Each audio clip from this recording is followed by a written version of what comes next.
देश की राजधानी में बुलडोजर एक्शन आज भी जारी है। 500 से ज़्यादा झुग्गियों पर बुलडोजर एक्शन फिलहाल हो गया है और इसी के साथ में माना यह जा रहा है कि करीबन 2000 जो झुग्गियां हैं उनको जमींदोज किया जाएगा।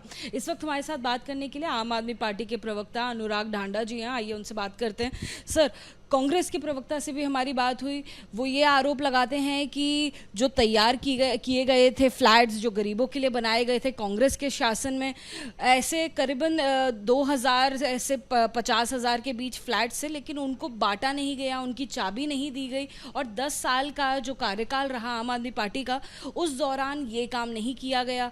उसको लेकर सवाल उठा रहे हैं। देखिए, आपको ये समझना पड़ेगा कि दिल्ली में बीजेपी और कांग्रेस एक ही टीम है, दोनों मिलके खेल रहे हैं। हमने पिछले दिनों अभी बताया था कि चुनाव के दौरान कैसे आम आदमी पार्टी को सिर्फ 2000 रुपये नकद चंदा मिला, बीजेपी को नकद चंदा नहीं मिला और कांग्रेस को 44 करोड़ रुपए कैश में मिला चुनाव के दौरान। किसने दिया? कांग्रेस की तो कोई सीट आने की उम्मीद नहीं थी, कोई सर्वे नहीं दिखा रहा था जीरो से ऊपर उनको।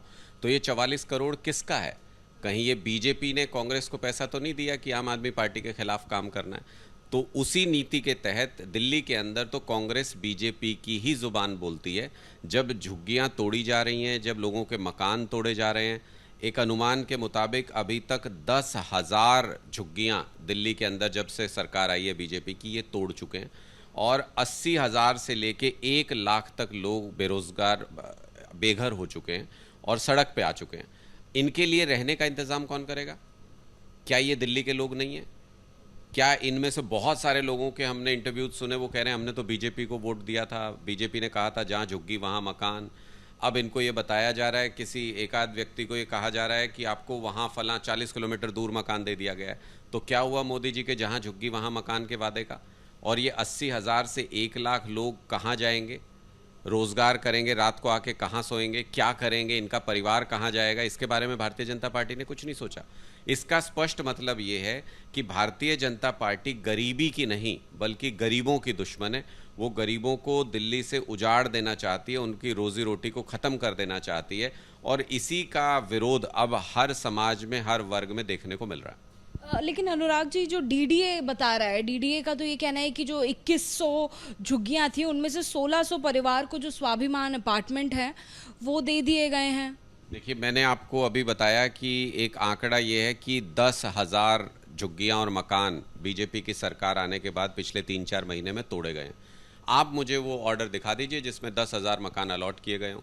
10,000 छोड़िए, 1,000 मकान अलॉट किए गए हों। 1,000 छोड़िए, 500 मकान बीजेपी की सरकार बनने के बाद अलॉट कर दिए गए हों। 500 भी छोड़िए, 100 मकान अलॉट कर दिए गए हों। ऐसा कोई ऑर्डर आप दिखा दीजिए बीजेपी की सरकार बनने के बाद से, मैं आपकी बात मान लूँगा कि हाँ, घर दिए जा रहे हैं। 10,000 लोगों के मकान तोड़ दिए, उनको बेघर कर दिया, उनकी छत छीन ली। 80,000 से लेके 1 लाख लोग इस वक्त सड़क पर हैं, उनके पास घर नहीं है, मलबे के ऊपर सो रहे हैं लोग गद्दा डाल के अपना। तो अगर उनको मकान मिले हुए तो पागल हैं क्या कि मलबे के ऊपर सोने को मजबूर हैं? इसका मतलब उनके पास रहने की जगह नहीं है, तभी तो वो वहाँ सो रहे हैं। बीजेपी इन सब चीज़ों के प्रति बहुत उदासीन है। उनको किसी गरीब से, किसी रोजी रोटी कमाने वाले व्यक्ति से कोई मतलब नहीं है। वो इनको बर्बाद करना चाहते हैं, दिल्ली से भगाना चाहते हैं। ये उनकी मानसिकता है भारतीय जनता पार्टी की और कांग्रेस इसमें अपनी मूक सहमति दे रही है। चुपचाप बैठ करके ये तमाशा देख रहे हैं कांग्रेस के। आपने कहीं कोई बयान, कोई आवाज़ कहीं कोई सुना क्या?